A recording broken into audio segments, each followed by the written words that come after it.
Imagine se um ministro do Supremo Tribunal Federal falasse uma coisa e poucos anos depois fizesse exatamente o oposto daquilo que ele mesmo disse.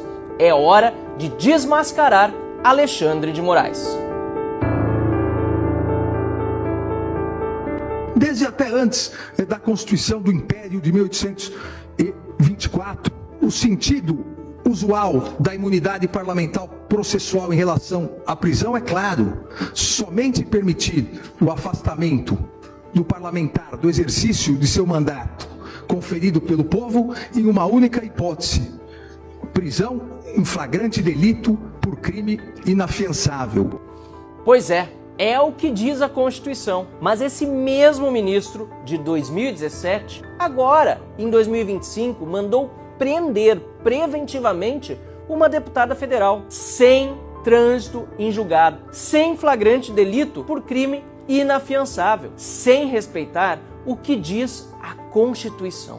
Desobedeceu o que ele mesmo defendia não faz muito tempo. As imunidades parlamentares não podem realmente ser interpretadas extensivamente, mas não podem ser reduzidas, não podem ser ignoradas, não podem ser desprezadas, não podem ser interpretadas a partir de meras normas ordinárias, invertendo exatamente o que é uma garantia do Estado Democrático de Direito. Alexandre de Moraes dizia isso com convicção. Hoje faz exatamente o contrário. A mesma imunidade que ele tratava como cláusula essencial para a democracia, ele agora ignora. Pior, ataca e viola, como se nunca tivesse sido escrito uma linha por ele a respeito disso, ou mesmo como se ele nunca tivesse dito uma palavra sobre esse assunto.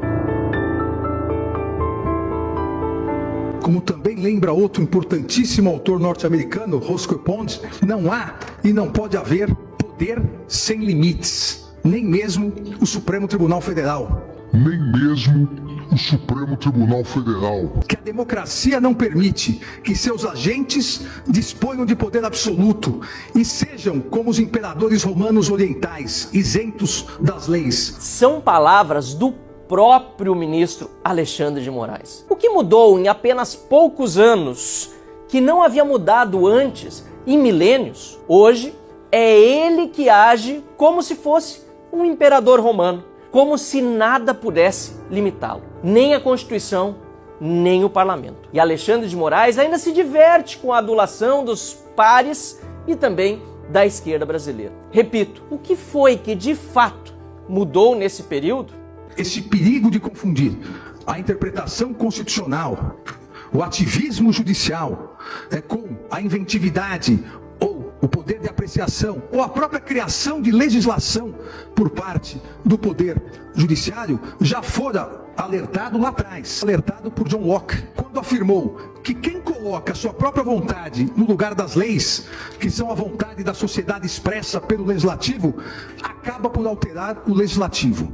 E todo aquele que introduzir novas leis sem ter sido autorizado pela escolha fundamental da sociedade e dessa maneira subverte as antigas leis, renega e derruba o poder pela qual foram elaboradas e desse modo acaba por estabelecer um novo poder legislativo. E o que Moraes e seus pares do Supremo fazem hoje? Ativismo judicial. Usurpação das funções do Poder Legislativo. Moraes e seus colegas no Supremo Tribunal Federal substituem em decisões monocráticas e colegiadas todos os dias, com a tinta de suas próprias canetas, o Congresso eleito democraticamente. Alexandre de Moraes criou a sua própria Constituição, regras, punições e censuras. Tudo por vontade própria, contra o que decidiu o Poder Legislativo. Exatamente como Locke alertou. Subvertem as leis a ponto de renegar e derrubar o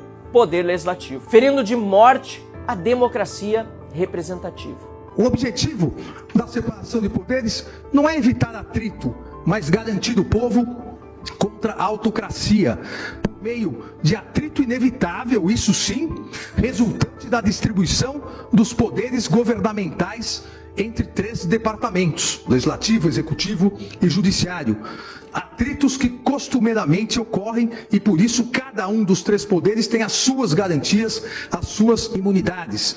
Impedir, ainda o Justice Brandeis, impedir a autocracia de qualquer dos poderes, inclusive do poder judiciário, possibilita controlar os atos dos que manejam o poder governamental de maneira razoável, não arbitrária, não desarrazoada. E é por isso que há imunidade parlamentar. Justamente por isso, para evitar que o exercício independente do mandato eletivo seja ameaçado, limitado ou até mesmo revogado por outro poder. E hoje, o que faz Alexandre de Moraes? Persegue parlamentares, corta seus salários, que são impenhoráveis para qualquer cidadão, sem nenhuma base legal. Alexandre de Moraes nega o direito à ampla defesa, a presunção da inocência, não dá acesso aos autos dos processos. Como eu mesmo sei, porque também nos casos em que o alvo da perseguição sou eu, não temos acesso integral aos processos. Determina a prisão preventiva de parlamentar em violação explícita ao texto constitucional. O próprio Alexandre de Moraes definiu em 2017 o que é abuso, o que é autocracia do Poder Judiciário, o que é ser arbitrário e desarrazoado. Agora, em 2025, ele pratica toda a violência institucional que ele mesmo definiu e que veementemente havia criticado lá em 2017. Só em 37 e 69 as imunidades parlamentares foram diminuídas, o que mostra que a diminuição de imunidades parlamentares se faz em momentos de exceção, de ditaduras, de tiranias.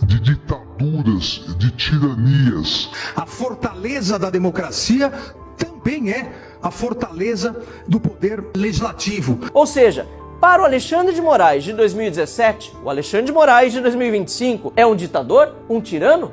A pergunta, obviamente, é retórica. Não resta dúvida de que sim, estamos hoje em um estado de exceção. O que estamos vendo hoje é exatamente aquilo que o próprio Alexandre de Moraes descreveu como autoritarismo em 2017. A diferença é que agora ele é, de fato, o ditador. Basta perguntar a opinião de Alexandre de Moraes lá em 2017.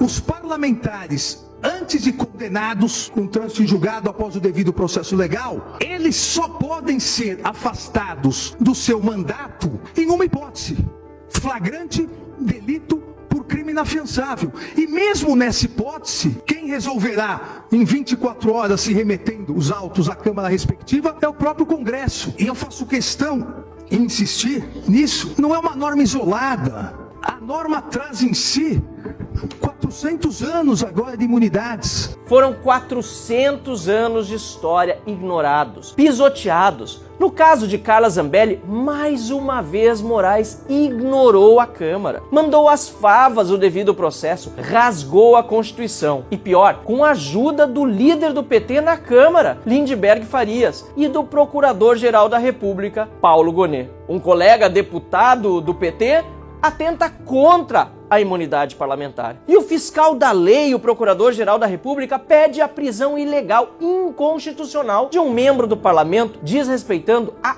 única hipótese de afastamento de mandato, lembrada por Moraes no seu julgado de 2017. É o consórcio Lula-STF a todo vapor. O Alexandre de Moraes de 2017 chamaria de autoritário, tirano, ditador o Alexandre de Moraes de 2025. Alexandre de Moraes personifica tudo aquilo que ele mesmo dizia rejeitar. Não é apenas incoerência, nem apenas maldade ou perseguição política ilimitada contra quem ele pensa serem seus adversários pessoais. É mais do que isso, é traição aos princípios que ele prometeu defender.